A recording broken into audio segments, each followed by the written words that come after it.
Bueno, voy a conversar con Luis Lascano. Luis, gracias por atenderme. Quique Guagliano te saluda desde Rosario. Muchas gracias, la verdad que este es un placer hablar contigo y que podamos conversar un poco acerca de tu nuevo trabajo, Rioba. ¿Cómo estás, Luis? ¿Bien? Muy bien, muchas gracias por contactarse y por el interés también. Sí, la verdad que me gustó muchísimo el disco y hay un par de cosas que te quería mencionar como para comenzar la charla, ¿no? La primera es Ujú. que no es un disco de Luis Lascano y compañía, sino que se nota una cohesión ahí que vos, digamos, cada músico es parte del trabajo y suena fantásticamente bien, ¿no? Y la otra cosa es que sí hay una continuidad de esto que vos esperabas de la continuidad entre tu primer trabajo Son Prips y este Rioba, se nota un crecimiento, pero también se nota una continuidad, ¿no? Eh, Ujú. me llamó mucho la atención esto de que es como indefinible tu trabajo. Es decir, hay una influencia, se nota ahí la influencia del folclore, pero con toda la onda y todo el mood del jazz, ¿no? Contame, de Ujú. qué es esta experiencia de tu obra ahora plasmada en Rioba.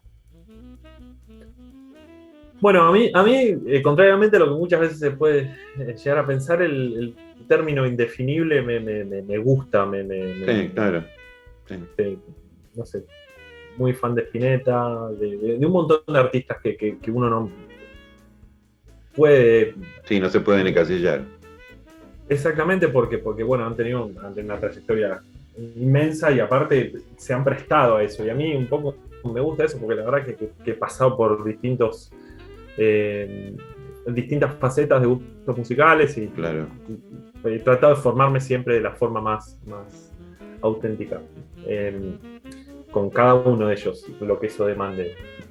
Y después, eh,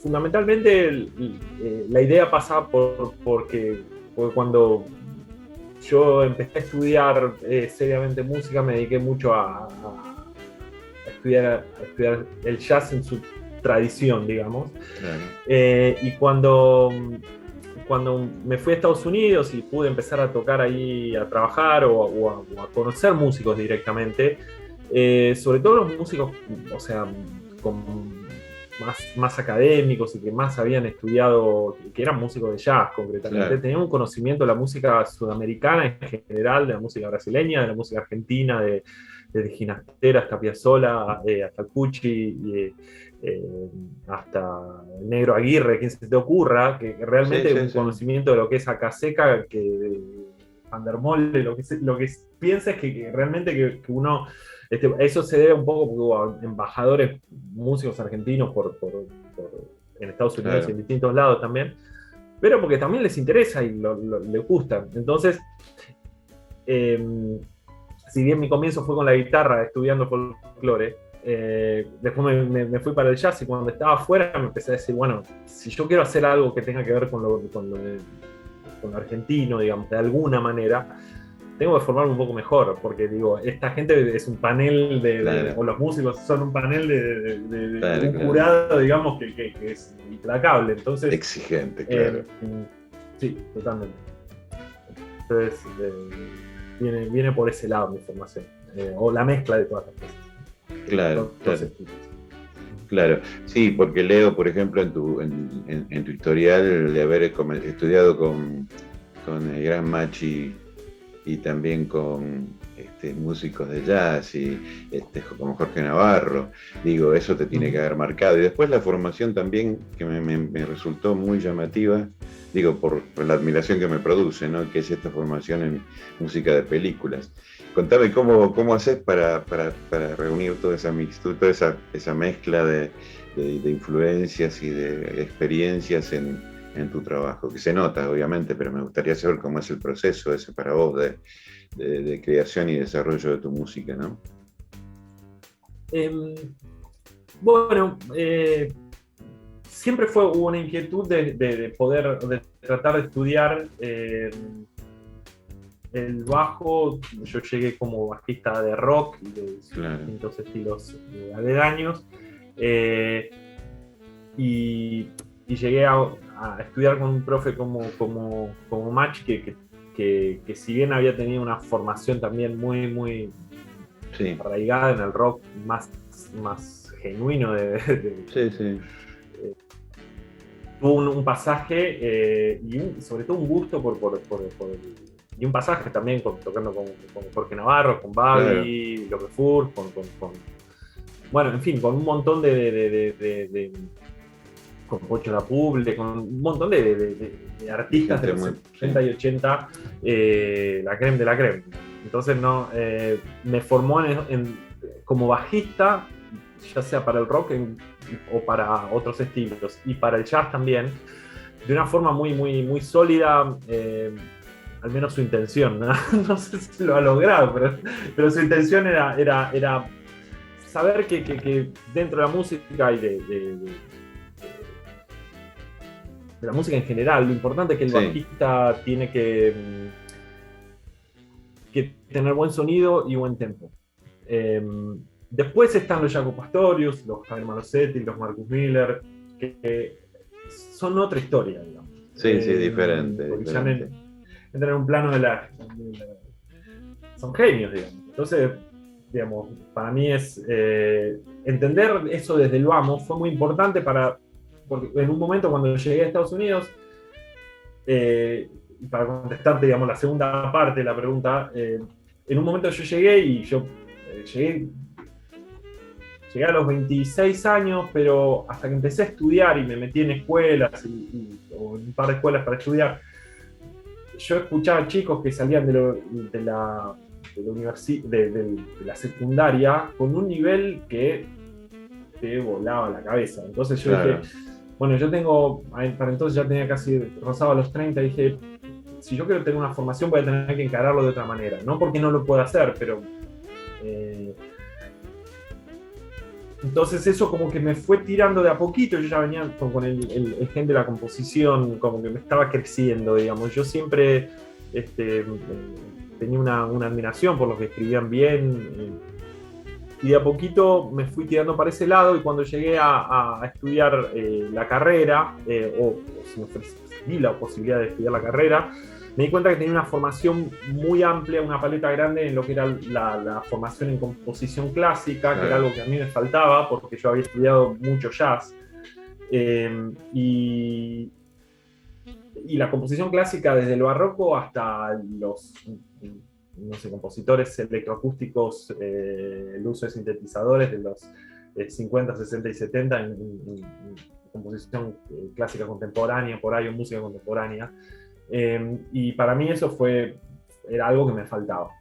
Eso desde la formación, y después, sobre todo, me dio un elemento lindo que yo lo utilicé desde el lado de decir, bueno, cuando uno compone, mi intención siempre era formar grupos, esa era mi intención, y tener mis propias composiciones. Claro. Y cuando llegué ahí, me di cuenta que había elementos de la composición de música para imagen que podía utilizar también para mis grupos. Porque generalmente para la composición de música para imagen, audiovisual, de cualquier manera, vos sos como una especie, el compositor es como una especie de partener, una especie Claro.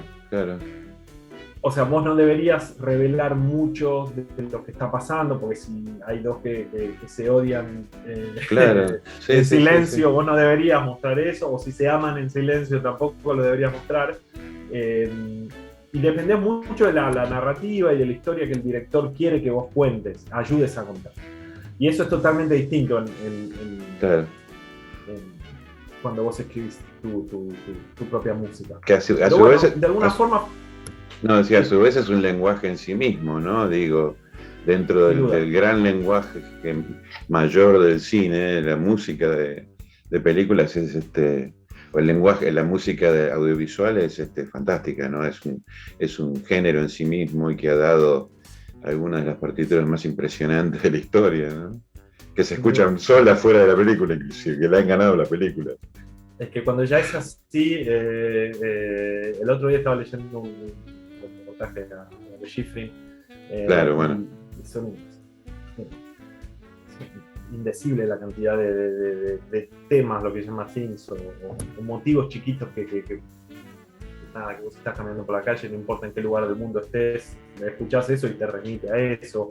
Bernard Herrmann, que hizo la mayoría de las composiciones de los 50 y 60 con Hitchcock, bueno, ahí tiene un montón de temas así, y así, muchísimos. Sí, infinidad de tipos, sí, claro. Contame, bueno, entonces, ese es el bagaje que te has traído, no solamente de tu experiencia con músicos, con la formación, sino también desde Estados Unidos, ¿no? Esos 14 años fueron que viviste allá, ¿no? Mucho tiempo. Sí, fue 3 años y 7 meses. Pero digo, eso te expuso también a tantas cosas, y ahora lo vemos plasmado, no solamente, como decíamos, en Sound Trips, que es tu primer disco, sino en Rioba. Y bueno, esto, digamos, hay una mención, veo en la galletilla, esto de lo importante que es que lo hiciste apenas llegaste a Argentina, ¿no? ¿Qué había detrás de de volver al país, de juntarte con músicos de acá? ¿Qué fue esa experiencia para vos? ¿Qué te pasó con todo eso? Que termina siendo este disco fantástico llamado Rioba, ¿no? Claro. Bueno, fundamentalmente yo no sentía que se había cumplido un ciclo, que yo ya había estado casi 14 años afuera, que apuntaba yo a que hubiera algún tipo de madurez. Entonces decir, bueno, ¿cómo será vivir todo esto en mi país? Sí. Y bueno, de a poquito se fue gestando. También hay una cuestión nada, mis papás estaban más grandes, claro. Tenía amigos que se estaban casando y que estaban naciendo los hijos, y yo tenía una relación muy cercana y sentía que tampoco me quería perder de eso. Claro, mira vos, claro. Es una cuestión de afectos también, claro, que era fundamental también, o que la vivía de esa manera como algo fundamental, y bueno, como que cuando se fue dando y fue decantando en volver, no lo dudas. Lo sentí como lo natural, claro.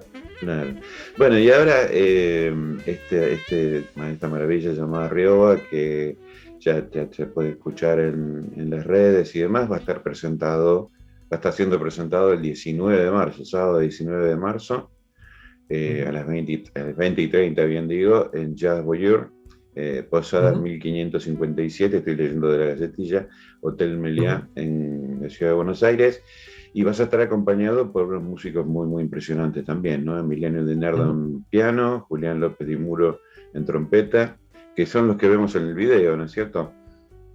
Yo te contaba que había estado viendo. Es exactamente la formación esa. Sí. Es exactamente esa formación, esa presentación. Es también en Jazz Voyeur, pero prepandémica, digamos. Claro. Es de febrero del 19.